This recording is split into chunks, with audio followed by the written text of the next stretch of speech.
Amigos queridos, nós convidamos a todos a elevarmos o nosso pensamento a Jesus, nosso bom e amado Mestre, para juntos entrarmos no diapasão da fraternidade entre todos nós, fazendo vibrar os nossos sentimentos mais purificados, para doarmos aquilo que trouxemos de melhor em nós, singelas oferendas que depositamos ao coração misericordioso do Mestre, doando incondicionalmente, onde quer que estejamos, aprendendo a servir em nome de Jesus. Aqui estamos, Senhor, confiantes, sentindo a presença honrada e amiga dos seus tarefeiros, a ombrearem conosco esta experiência. Que sua paz, Senhor, seja em nossos corações e que nesta vibração pacificada possamos caminhar por este dia, tendo olhos de ver as oportunidades redentoras do caminho, os convites à nossa transformação. Assim, Mestre amado, sob suas bênçãos de paz e sob a presença amorosa dos seus mensageiros, iniciamos nesta manhã as reflexões do Evangelho. Obrigada, Senhor Jesus. Obrigada, amigos queridos. E que assim seja.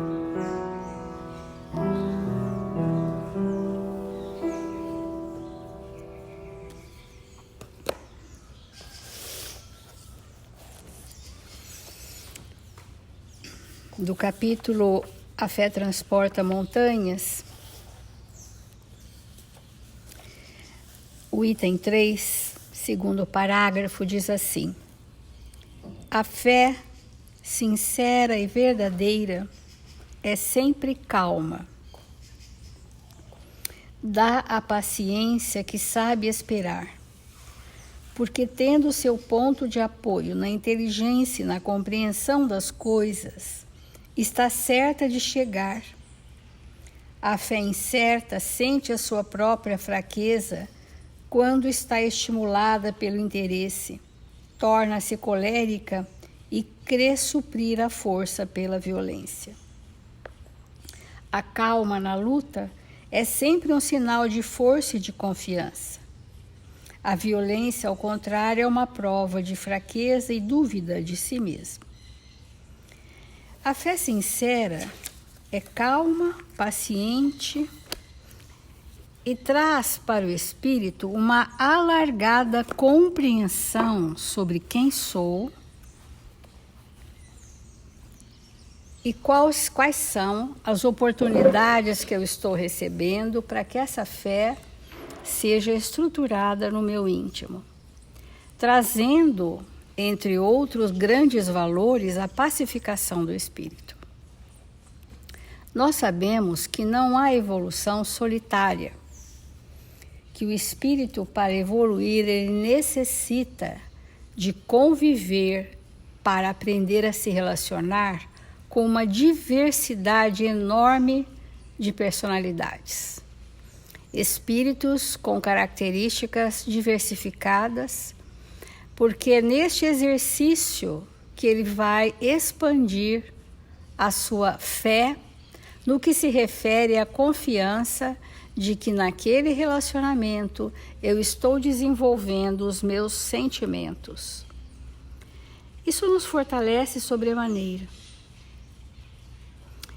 Traduzindo essa vivência da fé no relacionamento com a diversidade de personalidades, Jesus nos proporciona que estejamos nesta convivência doméstica atraídos por vetores, por similitudes, alguns, por desafios, outros.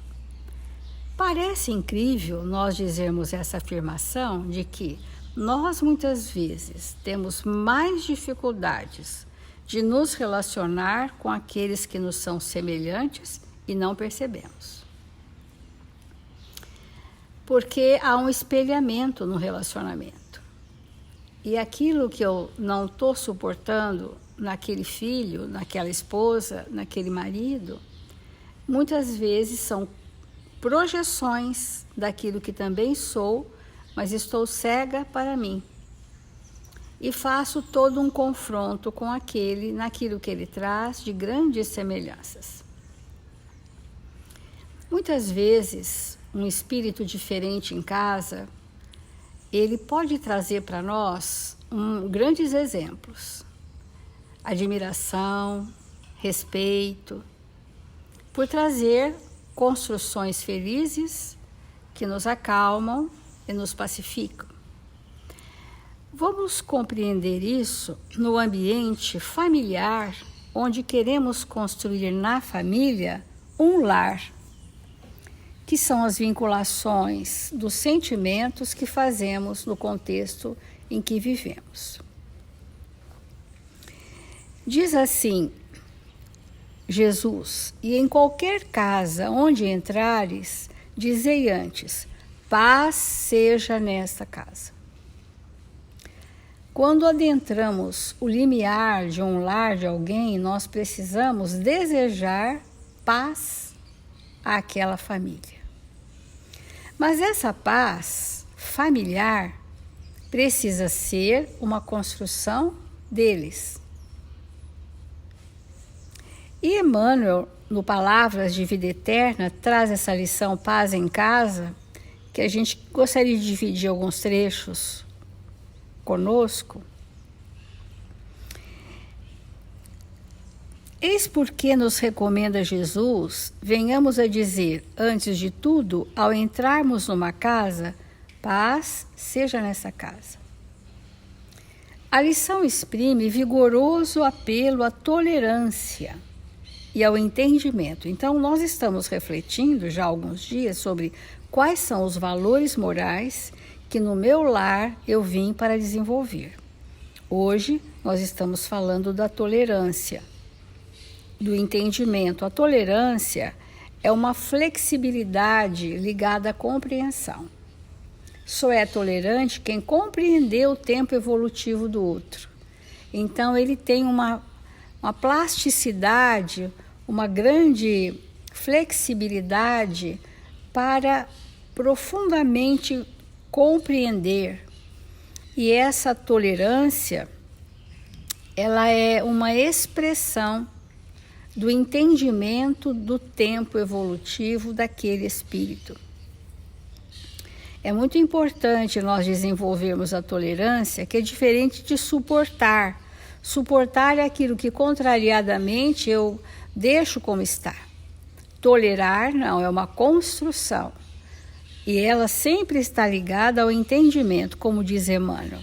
A tolerância é uma forma de entendimento da dificuldade do outro.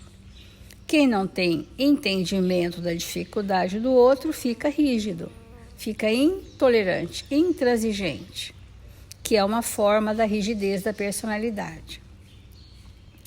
No limiar do ninho doméstico, unge-te de compreensão e de paciência, a fim de que não penetres o ambiente dos seus como se fosse um inimigo. Porque às vezes há pessoas que adentram o ambiente familiar já com uma carga vibratória tão hostil, tão de confronto, tão de desafio, que já abre a porta da casa de forma barulhenta, ríspida, e já começa a falar os seus impropérios, dadas as suas intolerâncias, querendo corrigir a todos e moldando a todos ao seu jeito de ser. Há famílias que, quando um dos membros mais coléricos vão chegar, a mãe já avisa os filhos, vão ficar quietinhos, senta ali, não fala nada, não responde isso, aquilo, porque aquele que tememos está chegando. Aquele que nos açoita com suas palavras está vindo aí. E vamos então ficar subjugados, para que ele não fique incomodado. E são inúmeras as famílias onde isso acontece. São coisas bem simples, né? E nem sempre é o pai, pode ser a mãe, pode ser um dos irmãos, um dos familiares, mas alguém vai chegar e que vai desorganizar aquele ambiente. Lembrando que Jesus disse que no limiar de um ambiente familiar nós temos que dizer paz seja nesta casa, mas nós é que precisamos levar a paz. Mesmo que alguém está fora do caminho desejável na sua família, te traga desgostos, né? Que mobiliza as suas maiores dificuldades, é importante nessa hora usarmos da bondade, compreensão, tolerância, para que aquele mal que ali está instalado seja minimizado, reduzido pela força da bondade, da cooperação, da nossa postura. Se problemas te preocupam ou apontamentos te humilham, cala os propósitos e os próprios aborrecimentos, limitando as inquietações. É muito importante nós entendermos que o silêncio faz parte da tolerância. Você se aquietar diante de um desafio, de uma desacomodação emocional, está nesse perfil da tolerância, que é o sentimento que nós hoje estamos refletindo, né? Então, olha assim, limita as próprias inquietações. E Emmanuel traz um roteiro de 4 ou 5 comportamentos difíceis que todos trazemos, que é assim: recebe a refeição por bênção divina, porque muitas vezes alguém fez aquela refeição com o melhor de si e alguém traz apontamentos críticos. E quando muitas mesas nem tem o pão. Então, bem dizer a refeição que chega. Outro comportamento usual no ser humano e que Emmanuel aponta aqui do nosso cotidiano, usa portas e janelas sem estrondos brutais, porque há aqueles que batem portas, né? Batem janelas. Isso é tão antigo no repertório do comportamento humano, né? Tão antigo que Emmanuel está recomendando. Usa portas e janelas sem estrondos brutais. Não mova os objetos de arranco. As pessoas saem no solavanco com os objetos, quando não, os atiram em alguém ou atiram no chão. Foge a gritaria inconveniente, é aquela pessoa que não construiu a tolerância e, quando ela está aborrecida, frustrada, ela então tem uma gritaria. Grita, altera a voz, se impõe. Isso estimula que o outro também faça o mesmo e que os filhos vão crescendo nesse ambiente da gritaria. Atende ao culto da gentileza. Há quem diga que o lar é o ponto do desabafo, o lugar em que a pessoa se desoprime.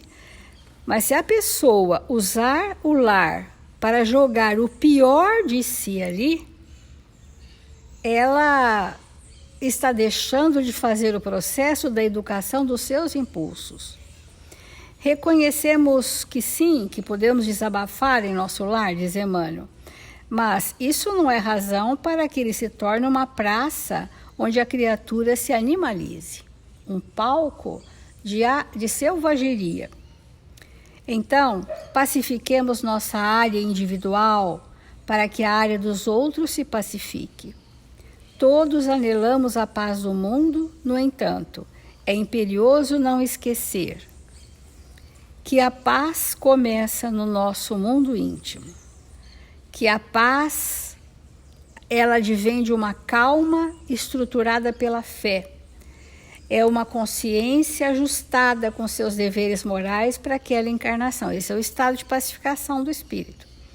E para que nós possamos, no limiar do nosso lar, abençoar aquele lar, que a paz esteja conosco, que a paz de Jesus esteja nesse lar, eu preciso dar a minha cota de pacificação.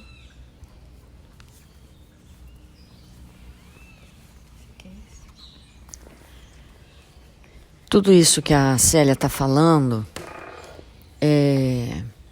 nos remete, essas características que ela trouxe para nós refletirmos, nos remete a uma palavra: egoísmo. Porque o espírito que se comporta dessa forma, ele é um espírito egoísta,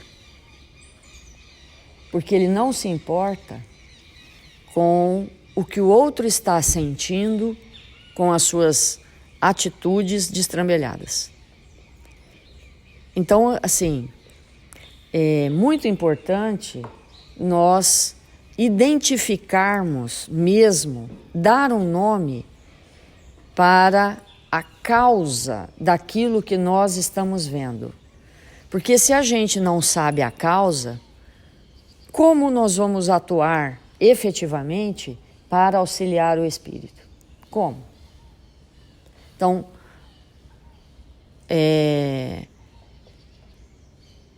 um irmão nosso que está no nosso lar e que tem esse comportamento, ele está, obviamente, nos estimulando a desenvolver valores que não possuímos, paciência, tolerância, né? E isso vai nos auxiliar. E o lar precisa, alguém no lar precisa sinalizar isto, que ante aquela pessoa nós estamos tendo a oportunidade do exercício de valores e realmente exercer. Mas isso não significa, necessariamente, que nós estejamos auxiliando o espírito que está na prática dessa insanidade. Porque aí é outra coisa. Uma coisa é nós identificarmos o que está por trás daquilo. Outra coisa é o que aquela situação está me estimulando. E uma outra coisa é como vamos auxiliar aquele que está nessa condição. E tudo isso é um movimento que nós devemos fazer no lar. E todos os lares, a grande maioria dos lares, apresentam espíritos coléricos, intempestivos, egoístas, que trazem essas características. E se nós não encontrarmos um meio de iniciarmos esse processo de sanear na intimidade do espírito, nós não vamos conseguir executar aquilo que nós viemos fazer no lar. Então, como lidar com o egoísmo dentro do lar? Como lidar com o egoísmo dentro do lar? O que fazer? Do ponto de vista prático, verdadeiramente. Porque nós sabemos que o egoísmo, ele impede que nós possamos executar o que viemos fazer na Terra. Se nós temos um filho egoísta, uma esposa egoísta, um marido egoísta, né? Um irmão, um pai, uma mãe, enfim, espíritos estão ao nosso lado, extremamente egoístas, o que eles estão revelando? Ou nós mesmos, né? O que estamos revelando? Então vamos ver o que Kardec fala sobre isso. E eu acho que a gente precisa estudar muito mesmo para que tenhamos elementos de aplicabilidade no Evangelho. A questão 917, ela fala justamente disso. Ela é uma pergunta que Kardec faz e é respondida. A pergunta é o seguinte: qual é o meio de se destruir o egoísmo? É bem claro, né? Qual que é o meio de se destruir o egoísmo? E essa questão, ela é tratada por Fénelon, que era um espírito que tinha nascido na França por volta de 1600 e pouco. Ele era um educador e as ideias dele eram ideias muito avançadas para o tempo dele. E ele se dedica realmente à educação. Embora seja um arcebispo, na reencarnação em que ele tinha esse nome, ele trouxe um conteúdo muito importante, um estudo muito importante, principalmente sobre a consciência, na época dele ainda. E ele então é convidado pelo Espírito de Verdade a compor a obra do Espiritismo. E ele então vai falar no Evangelho, ele vai falar no Livro dos Espíritos, ele vai falar no Livro dos Médiuns, nos Prolegômenos, ele é um dos espíritos que compõem aquela ideia. Então é alguém que realmente tem profundo conhecimento sobre isso. E aí, dentro da resposta, porque precisamos saber quem é esse egoísta que se comporta assim, né? Ele diz assim: de todas as imperfeições humanas, a mais difícil de se desenraizar é o egoísmo, porque ele se prende à influência da matéria, da qual o homem, ainda muito próximo da sua origem, não pôde se libertar. E essa influência, tudo concorre para mantê-la. Suas leis, suas organizações sociais, sua educação. Então, assim, o egoísta é egoísta porque ele está mais próximo do ponto de partida, ele está mais próximo da sua origem material do que das considerações espirituais.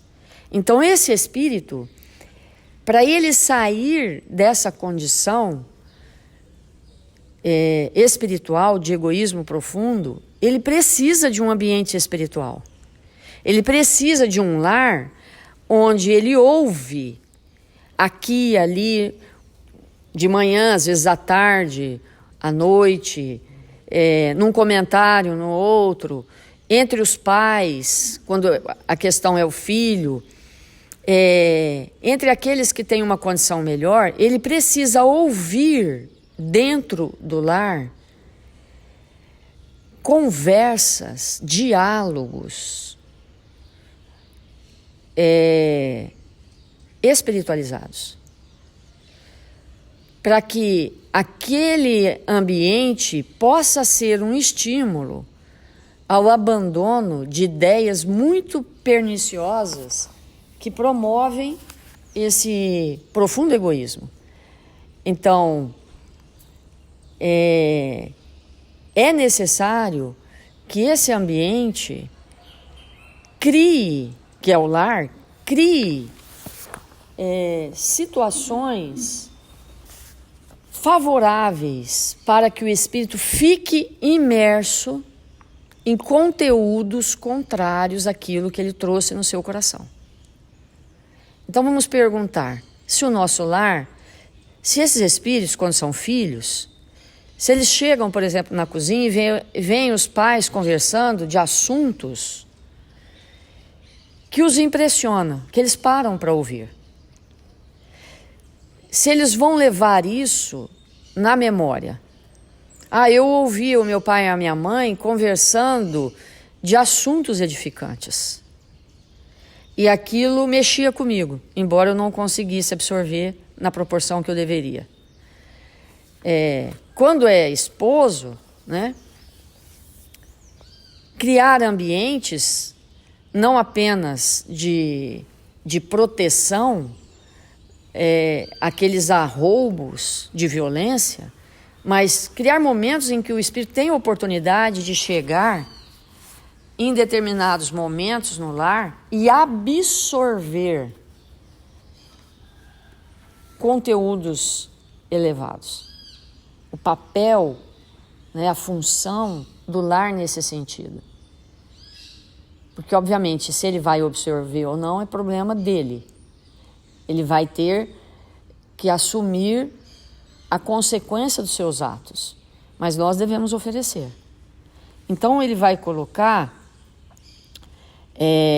que a educação, entre aspas, né, que a gente não... A instrução que nós recebemos no mundo, as leis, a grande maioria das leis, elas favorecem sim o egoísmo, né? Mas no lar é um ambiente que contrapõe a tudo isso. Aí ele vai dizer, o egoísmo se enfraquecerá com a predominância da vida moral. Então, como que nós vamos verdadeiramente estabelecer no nosso lar um ambiente mais moralizado? Então, é dever do pai e da mãe, quando isso está nos filhos, não admitir no lar coisas imorais. Não admitir. No meu lar, não. Quando você crescer, for maior, você faz o que você quiser da sua vida, mas no nosso lar você não vai fazer isso. Imoralidades. Porque a imoralidade favorece o egoísmo. E eu acho que a gente não precisa detalhar o que é imoralidade. Mas se for necessário, podemos falar só sobre isso, né? O que nós não devemos admitir de jeito nenhum no nosso lar. Porque senão, como vamos educar?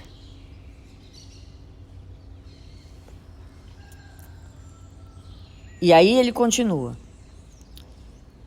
E sobretudo, com a inteligência que o Espiritismo nos dá, de nosso modo, de nosso estado futuro, real. Vou virar a página.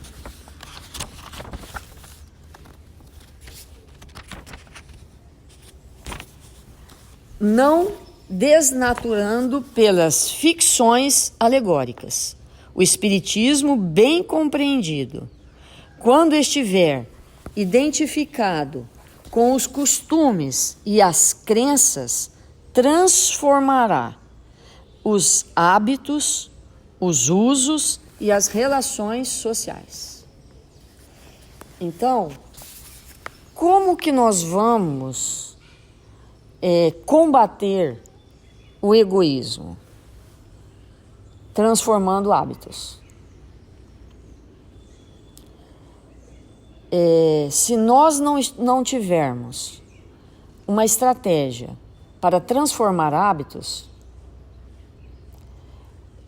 não vamos lidar com o egoísmo. Por exemplo, uma pessoa que tem o hábito de falar más palavras, de ofender o outro com más palavras, é um sinal muitíssimo evidente de um egoísmo incrustado naquele espírito, porque ele não se importa. Ele não se importa de ferir o outro. Ele não se importa de desacatar, de desrespeitar. Ele é mais ele. Então, um pai e uma mãe devem deixar bem claro: aqui não. Você quer falar na rua, você não... Aí já é problema seu. Não deveria, mas é problema seu. Mas aqui não. E assim sucessivamente. Isso é combater o egoísmo.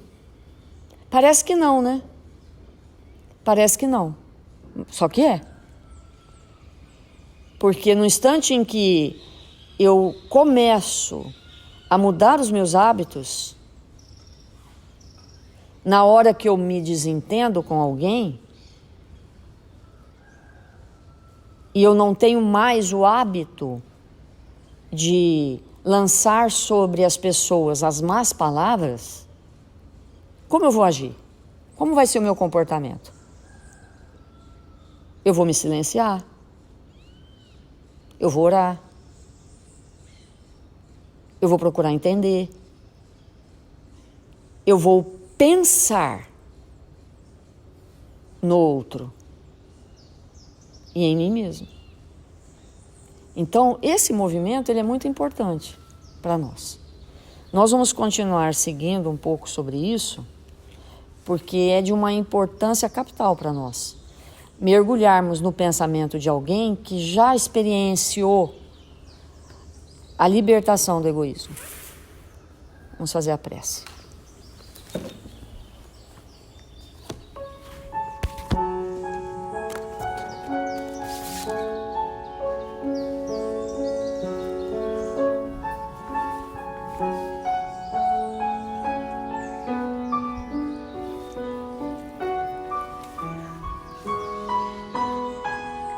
Senhor Jesus, divino amigo das nossas vidas, mil vezes obrigado por este momento que nos encontramos nesta casa, com amigos tão queridos, encarnados e desencarnados, que nos envolve em vibrações de paz e de equilíbrio. Rogamos ao seu coração, Senhor, que tenhamos força para combater em nossa intimidade o mal que ainda trazemos, na forma de egoísmo. Que possamos nos libertar, Senhor.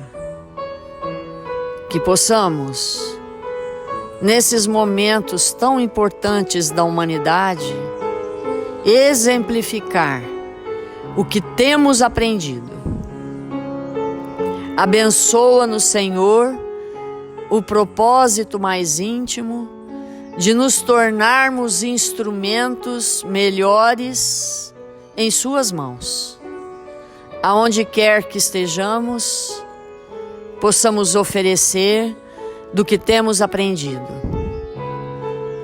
E que a nossa vivência na terra, Senhor, seja pautada nesses ensinamentos do seu Evangelho de amor. Rogamos ao seu coração que nesta hora reúna a pleiade de espíritos que socorrem os caídos, que amparam os doentes, que possam visitar os lares dos nossos irmãos que se encontram enfermos, visitar, Senhor, os hospitais, as enfermarias, infundir nos nossos irmãos da área da saúde o bom ânimo, a esperança, o vigor da saúde, para que eles possam trabalhar em seu nome, Senhor. Agradecemos infinitamente porque nos encontramos aqui, na terra do Cruzeiro, Senhor. desejosos de aprender a viver de acordo com o seu evangelho de amor. Aonde quer que estejamos, sejamos honestos, amigo dos amigos. Oferecemos nossas mãos, nossos corações, para a construção desta pátria, Senhor, que há de ser o ambiente mais favorável para o florescimento das almas interessadas em se tornarem cristãs. Que o Senhor nos abençoe e nos fortaleça, agora e sempre. Que assim seja.